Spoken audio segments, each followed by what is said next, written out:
Thanks, John. Thank you, Heidi. Good evening. Well, Senate President Rosenberg did call last week in support of the ballot question.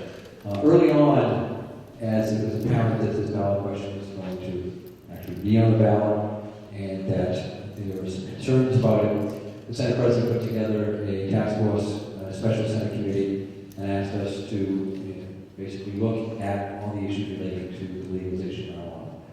And part of that work included going out to Colorado, Denver in particular. We spent about 4 days out there meeting with people who were in the industry, people who were charged with regulating it. We really had quite an exposure to what's going on in Denver, and so much of what we heard today is what we learned out there to be reinforced today, now 10 months, 11 months later. On the question then, what happens if this ballot question should pass? A few things. I guess the most recent example that we can look at for guidance is what happened to medical marijuana. Medical marijuana, like this question, was an industry-written ballot question. There's no doubt about it. Even if you firmly believe that there is a role for the medical use of marijuana, if you looked at the question, you would immediately say, this question doesn't really match what's being told to us, and the question clearly was written for the advantage of the marijuana industry. And it's no secret that the pattern is, in presidential elections, you get marijuana decriminalized, then the next one around you get medical marijuana, and then the next one you move on to look at the legalization of marijuana. That's been the pattern. So the question before us 4 years ago on medical marijuana was industry written, and again, regardless of where you fell on whether you thought marijuana could be used for medical purposes, a reading of the law would have suggested that there's no way it should have passed. It was incredibly industry favorable, and it was totally written on top of that. So much was left out, so much ambiguity existed within the law. So we tried to challenge it on that basis. Public health issues, all those things, but also on this ballot question is just not the way to go. And when we brought that up, we were told, don't worry, you'll be able to fix it after it passes. You'll be able to fix it. So, unfortunately, it passed, and the question then became, now what do we do? What do we do about the relationship between a patient and physician? What do we do about minors? What do we do about all those things? Well, I had been outspoken on the question, so I thought I had a responsibility to file legislation to try to correct it. Some people said, why would you, or no? Well, passed, let's try to make it work. And I approached my colleagues in both the Senate and the House and asked them if they would be supportive of making changes to the medical marijuana law. And what I heard from many was, the voters have spoken, I'm not going to touch it. And the result, the law didn't go anywhere. Now, much of what we put into the proposal, the bill that I filed, we were able to work with the Department of Public Health, and they were able to take many of the recommendations, many of the components of our legislation, and include it in their regulation. And they went further in their regulations, perhaps, and John would know this better than I did, than they maybe really had the authority to do. They moved. They put an awful lot in there to try to make what was a bad law more workable and to better protect the public health of the Commonwealth. They took, I think, went that extra step. But they were able to do it because they were Department of Public Health. They charged with protecting the public health. And they took a very thoughtful, reasonable approach to it. They faced pushback, they faced resistance, they faced challenges, but they did the best they could given the circumstances. So what is the likelihood with this question that we will succeed in getting the law fixed, or that we will succeed in getting one of our regulatory agencies to take that extra step, to go that extra mile to protect the public? Well, I think if this law passes, that we will face in the legislature again the sentiment of the voters have spoken. The voters have spoken. We don't want to touch it.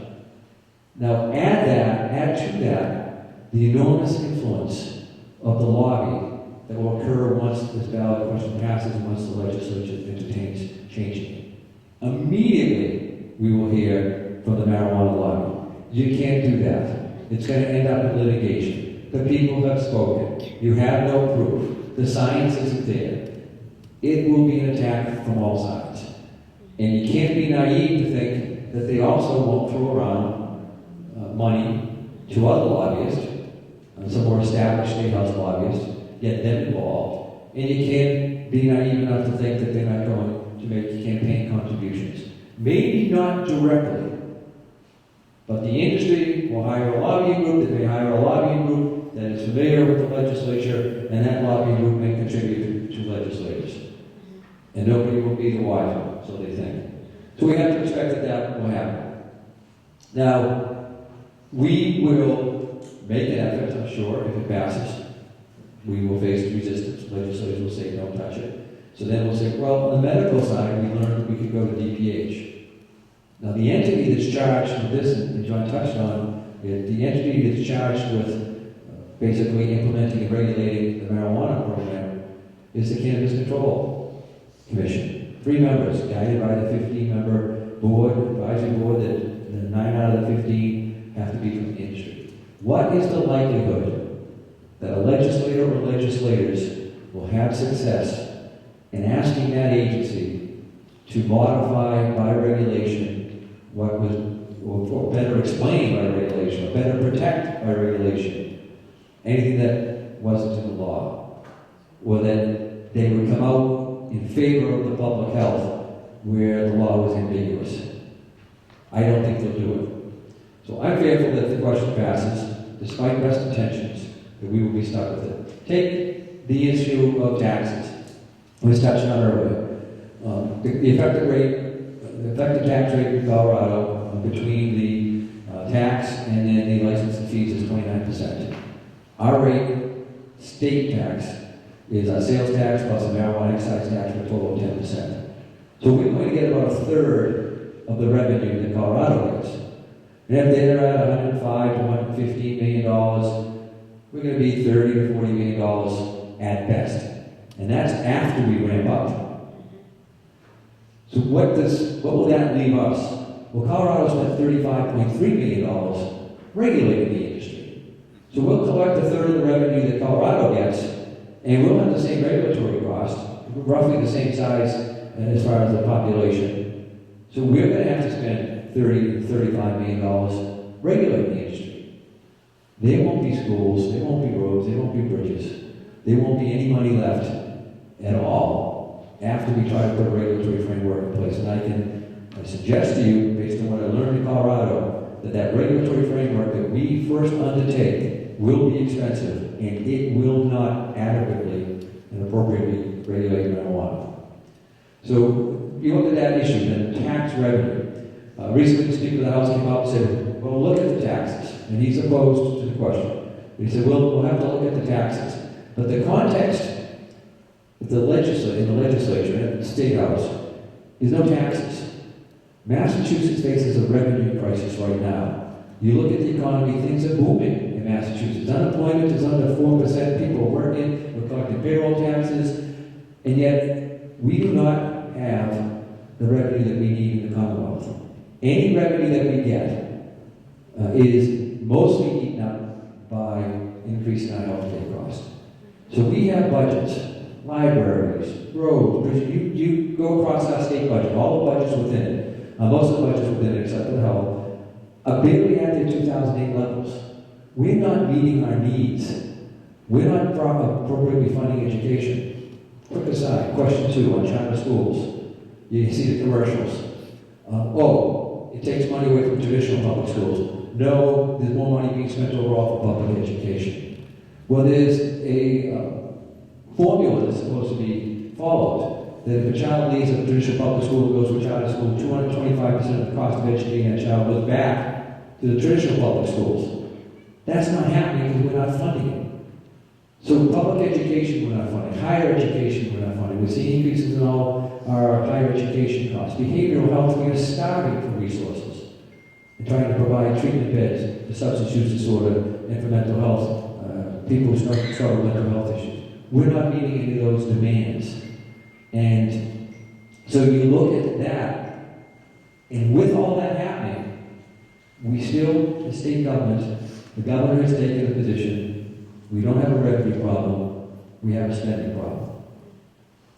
So what's the likelihood that the governor, knowing what he does, knowing that, right now we may be in deficit $295 million, will say yes to an increase in taxes on marijuana?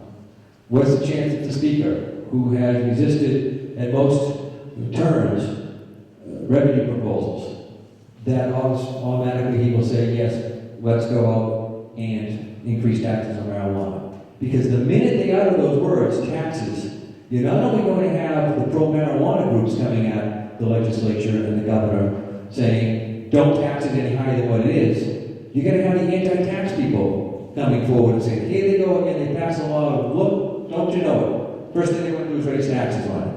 So it's going to be getting attacked from both sides.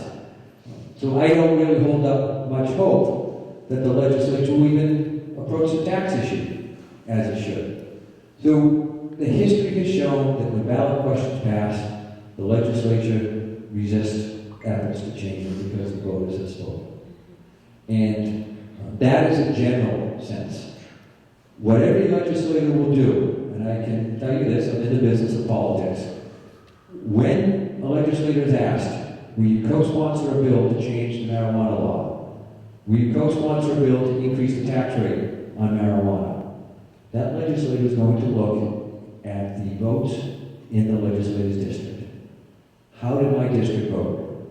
If my district voted 60-40 for legalization, you can bet that most legislators are going to say, I'm not touching it. If it's 55-45, I'm not touching it. If it's 50-50, maybe they'll touch it. But I think history has shown that when there's a margin, they look at the vote totals and they walk away from it and they stand back. And, there's some that will say, well, that's not what they're there to do. But many take the position, they're there to represent the people have spoken, who are they to say that the voters didn't get it right. That's a pretty common refrain, and there is, from a political philosophy standpoint, there is support for that. Direct democracy. Let's believe in direct democracy. I happen to be on the side that we are a representative democracy, that it is our job to look at these issues. That's what we elected to do, that's what we paid to do, and that it's our responsibility to do the research and to do the analysis and to act for the good of the public. So I don't hold up much hope. I hate to be discouraging. Maybe I'll be proven wrong. Hopefully we won't get to the point that I'll be proven wrong, because hopefully the ballot question won't pass. I think it's important to get the word out, because the misinformation that's out there is really stopping. The most recent commercial I've heard, I don't know if they ran something like this in Colorado, is they now have healthcare professionals out there equating recreational marijuana to medical marijuana. All the medical marijuana programs aren't working, so this will give medicine to everybody that needs it. They're two different things. Yes. Two very, very different things. And yet they're tying them together. It's the same arguments we heard for medical marijuana. They would bring people in and try to get the legislature, as they were trying to get the question done before it even went on the ballot. They would kept pushing. They're two very different things. And yet now they're saying, this is medicine. It's recreational. It's become whatever they want it to be to get the question passed. Just a quick anecdote. When I was out in Colorado, we went to one of the grow facilities. And you go to each room. The plant's this high, the next room to this high, the next room to this high. The smell gets stronger and stronger as you walk into each one of the rooms where the marijuana is grown. But one of the rooms, a gentleman out there who is pretty heavily vested in the marijuana industry was standing in the midst of all the marijuana, kind of zombed out, basically saying, this is great. And he wasn't shy about telling us, there's a lot of money to be made in this business. Now that same person owns a facility here in Massachusetts, a medical marijuana facility. And I saw him on Fox News, and he's in a white lab coat now, with his name embroidered, and he's pinching one of the leaves on the plant, and saying, this is where the medicine is. It's the patients we care about. And I wanted to just knock on the TV screen and say, that's not what you said when I saw you out in Colorado. It was all about the money in the Wild Wild West, and everybody being the first ones out of the block. So, the money's coming. It's already here. We're seeing it in the ballot question. It's going to come. It's going to have a direct impact on what happens to the question. And I fear that if the question passes, it's going to be very difficult for the legislature to take the steps that it should take to make sure that marijuana regulation is reasonably, practically, and appropriately structured so that the industry doesn't get out of control. So I think the safer thing is to say no. out of the box, no. Let's take a look at what Colorado is learning. Take a step back. Recognize that this is the wants of a few, it's not the needs of many. So let's take a step back, take the rational approach, see what's going on out there, learn what's going on out there, as we've done tonight, and then make an informed decision. And I think that informed decision would be time out, step back. There's no reason to rush into this right now. Thank you.